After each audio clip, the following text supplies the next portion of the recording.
محترم حضرات، معزز سامعین کرام، آج ہم لوگ یوم آزادی کے موقع سے یہاں پر جمع ہوئے ہیں۔ آج کا دن خوشیاں منانے کا دن ہے۔ آج کے دن بچے جوان سب ترانہ گنگناتے ہیں اور اپنے اسلاف کو یاد کرتے ہیں۔ حضرات محترم، ہم اور آپ جانتے ہیں کہ آج خوشیاں منانے کا دن ہے، آزادی ہے، تو ضرورت ہے اس بات کی کہ جو ہم میں سے جو پڑھے لکھے ہیں کم سے کم تاریخ کو پڑھیں کہ آزادی ہم کو کیسے ملی، کتنا سنگھرش کرنا پڑا اس آزادی کے خاطر، انگریز کے چنگل سے کیسے ہمارا دیش آزاد ہوا۔ حضرات محترم، بچے کسی ذہین بچے کو بلا کر اگر ہم پوچھیں کہ مجاہدین آزادی کون ہیں تو یقیناً وہ بولیں گے کہ مہاتما گاندھی، سبھاش چندر بوس، مولانا ابوالکلام آزاد، اسی طرح ایک دو اور نام بتائیں گے۔ میں ایک سوال کرنا چاہتا ہوں، کیا یہ زمین کا بٹوارا تھا یا گھر کا بٹوارا تھا یا بھائیوں کے درمیان جو لڑائی تھی کہ دو تین لوگوں نے مل کر اس کو آزاد کر دیا؟ نہیں، بلکہ جب تاریخ کے اوراق کو پلٹیں گے تو پتہ چلے گا کہ دو صدیاں ایسی گزری ہیں جس میں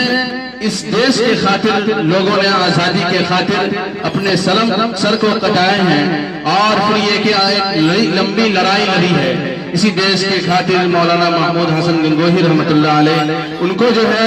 قید کر دیا گیا، اور پھر یہ کہ کالا پانی میں جو ہے ان کو قید کیا گیا۔ جب ان کے موت کا وقت قریب آیا اور پھر یہ کہ جب اس کو موت ہو گئی، ان کو غسل دیا گیا، تو ان کے پیٹھ پر جو ہے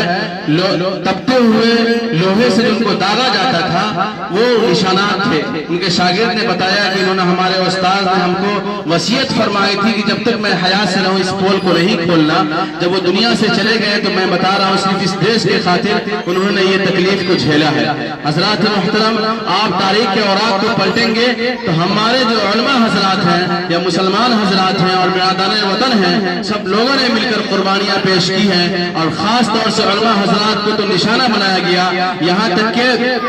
دہلی کے چاندنی چوک سے لے کر اور جامع مسجد تک کوئی ایسا درخت نہیں تھا جس میں علماء کا سر کو کاٹ کر لٹکایا نہ گیا ہو، یا پھر یہ کہ پھانسی کے پھندے میں ان کو پہنا کر اور ہاتھیوں پر بٹھال کر ہاتھیوں کو جو ہے آگے بڑھا دیا جاتا، اور علماء جو ہے زبان نکال لیتے اور جو ہے پھانسی کے پھندے پر لٹک جاتے اس دیش کے خاطر۔ تو اس طرح لوگوں نے جو ہے دیش کو آزاد کیا ہے، تو اور ضرورت ہے اس بات کی ہم یہ سوچیں اور سمجھیں اور یہ کوشش کریں کہ ہمارا جو دیش آزاد ہوا ہے اپنے اسلاف کو یاد کریں۔ آج کا دن ہمارا اسلاف کو یاد کرنے کا دن ہے، خراج عقیدت پیش کرنے کا دن ہے، اور پھر یہ کہ جو آزادی ہم کو ملی اس آزادی کو آزادی طور پر ہم زندگی کو گزاریں، اور پھر یہ کہ شریعت کے مطابق ہم زندگی گزاریں۔ آقا صلی اللہ علیہ وسلم نے فرمایا کہ ایمان کا حصہ جو ہے ایک دیش سے محبت کرنا بھی ہے۔ ہم ہندوستان میں رہتے ہیں تو اس کی مٹی سے محبت ہونی چاہیے، اس کے ذرہ سے محبت ہونی چاہیے، اس کے ہر چیز سے محبت ہونی چاہیے۔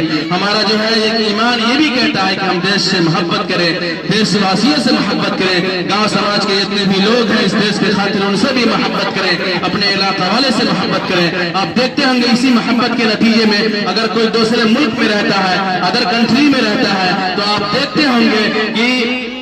جہاں پہ ہر دیش کے لوگ رہتے ہیں، لیکن جہاں کہیں اگر ایک ہندوستانی کسی کو ملتا ہے تو کتنی خوشی ہوتی ہے کہ ہمارے ہندوستان کا ہے۔ حضرات محترم، ایک ہندوستان ایک چھوٹا ایسا دیش، چھوٹا ایسا گاؤں محلہ نہیں ہے، کتنا بڑا ہندوستان ہے، اور اس میں کتنا جو ہے صوبہ ہے، اور اس کے بعد کتنا ڈسٹرکٹ ہے، پھر بلاک ہے، پھر جا کے تب گاؤں آتا ہے۔ لیکن ایک جب ہندوستانی کو ہندوستانی سے ملاقات ہوتی ہے تو اسی محبت کے خاطر وہ ایک دوسرے محبت کے ساتھ اس سے ملتا ہے۔ چونکہ آقا صلی اللہ علیہ وسلم نے فرمایا ہے کہ ایک دیش جیسے محبت کرنے والا بھی ایمان کا ایک حصہ ہوتا ہے۔ اس لیے ضرورت ہے اس بات کی کہ اپنی محبت کو قائم رکھے، اور پھر یہ کہ اس مدرسے میں جو اپنے بچوں کو